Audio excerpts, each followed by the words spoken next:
નમસ્કાર, હું મનીષા ઠેસિયા, અમારી યુટ્યુબ ચેનલ ગુજરાત સમુદાયમાં આપનું સ્વાગત છે।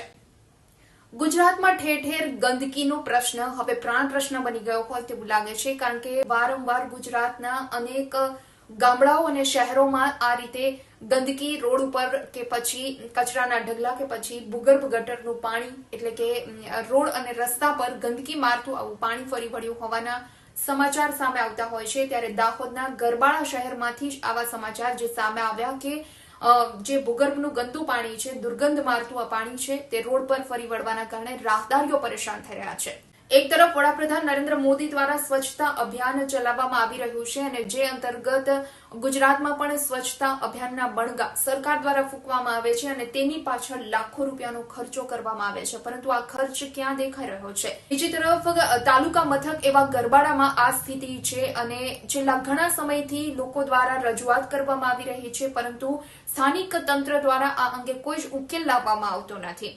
આ અંગે તલાટી મંત્રીને જ્યારે રજૂઆત કરવામાં આવી તો તલાટી મંત્રીએ ફોન પર કહ્યું, હું રજા પર છું, એટલે મને આ અંગે કોઈ જ જાણકારી નથી। બીજી તરફ તાલુકા વિકાસ અધિકારીને લોકો દ્વારા જ્યારે આ અંગે રજૂઆત કરવામાં આવી તો તેણે એ પણ જણાવ્યું કે ભૂગર્ભ ગટર કેમ ઉભરાઈ રહી છે તે અંગે મને કોઈ માહિતી નથી, તલાટી સાથે વાતચીત કરી આ વાતનો ઉકેલ લાવવામાં આવશે।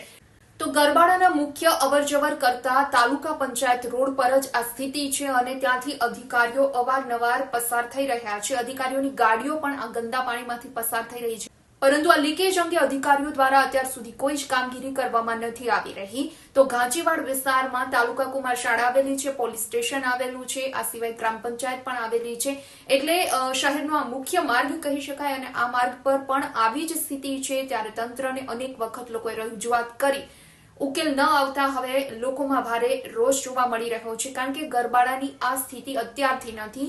જૂની જે નળ લાઈન છે, પાઇપલાઇન છે, જૂની ભૂગર્ભની ગટરની લાઈનો છે અને જેના કારણે આ બધી જ લાઈનો જર્જરિત હાલતમાં છે। જ્યારે પાણીના નળ આપવામાં આવે છે ત્યારે આ પાણી પણ રોડ પર વહેતું થાય છે અને તેની સાથે ભૂગર્ભનું ગંદુ પાણી પણ સતત રોડ પર વહેતું રહે છે, એટલે રાહદારીઓને જાણે કે બારે માસ ચોમાસા જેવો જ અનુભવ થઈ રહ્યો છે, કારણ કે અનેક રસ્તાઓ પર 24 કલાક સતત વહેતું પાણી જોવા મળી રહ્યું છે।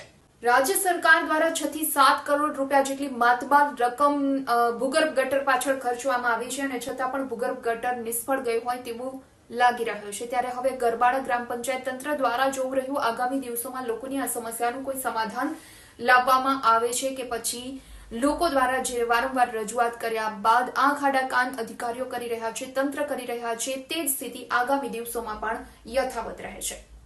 વિડીયો પસંદ આવ્યો હોય તો લાઇક એન્ડ શેર કરવાનું ભૂલશો નહીં અને ખાસ અમારી ચેનલ ગુજરાત સમુદાયને આપ સબસ્ક્રાઇબ કરી લેશો। આવતીકાલે કોઈ નવા ટોપિક સાથે મળીશું।